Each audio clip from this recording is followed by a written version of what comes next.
Hey guys, welcome back to the channel for a bit of a different video today. Back in November, I got to go to the U.S. Capitol, Washington, D.C. to visit family and also check out some monuments here. This is my third time going here, and let's get started on this packed 48-hour weekend trip. We first went to a Christmas market. It was right outside the Smithsonian National Portrait Gallery. The best part about most of these Smithsonian museums, they're free. So, after checking out some of the Christmas stuff, we went on in.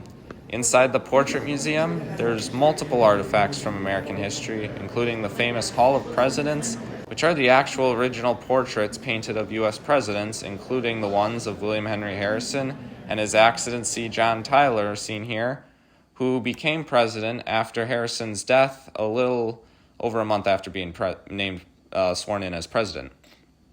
These are the types of portraits you'd see in textbooks and other articles or books, and even though I'm not the biggest art fan, I really enjoyed seeing my history, including the Gilbert Stuart painting of Washington. Continuing on, there's a portrait of John Adams, the second U.S. president.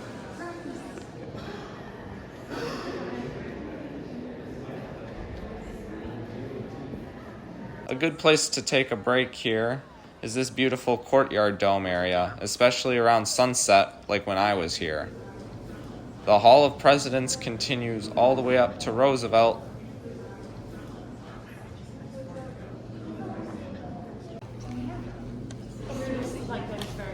To Clinton, Obama, and even Trump. There's lots of other historical artifacts too.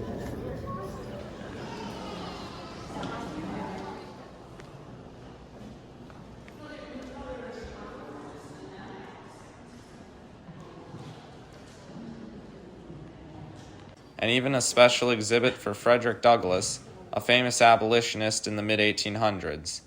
It was a really cool museum.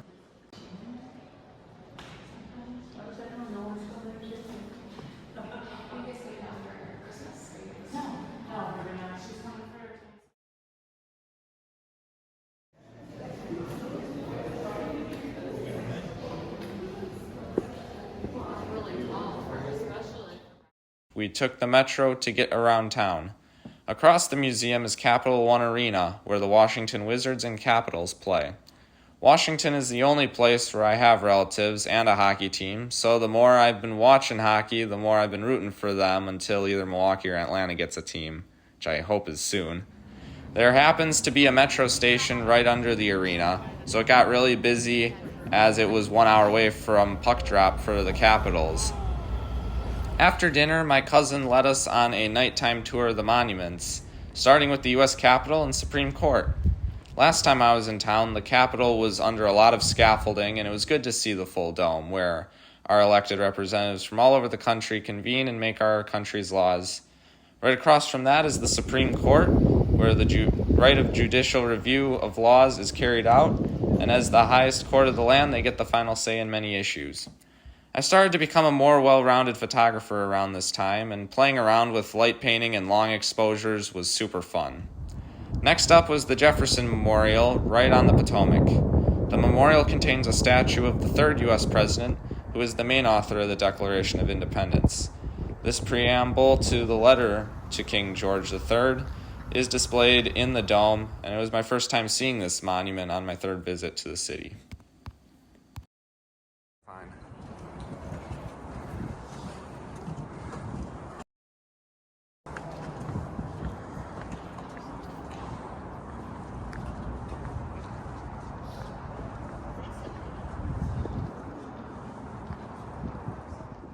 There was also a great view of the Washington Monument looking down upon the White House. No building in the city is allowed to be taller than the Washington Monument, and it is always the first thing you see when you come into the city.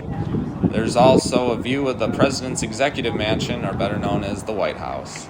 The last thing we saw was the Lincoln Memorial, the same place where MLK delivered his I Have a Dream speech, and this statue of Lincoln and the Gettysburg Address he gave after the battle there during the Civil War is displayed.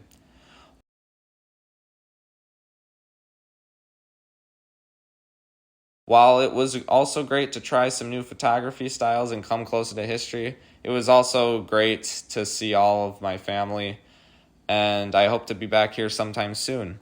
It was a really fun night, and I really enjoyed it.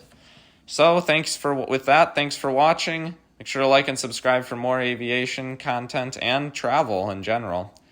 And make sure to go follow my Instagram at MaxiBoyAviation, and we'll see you next time.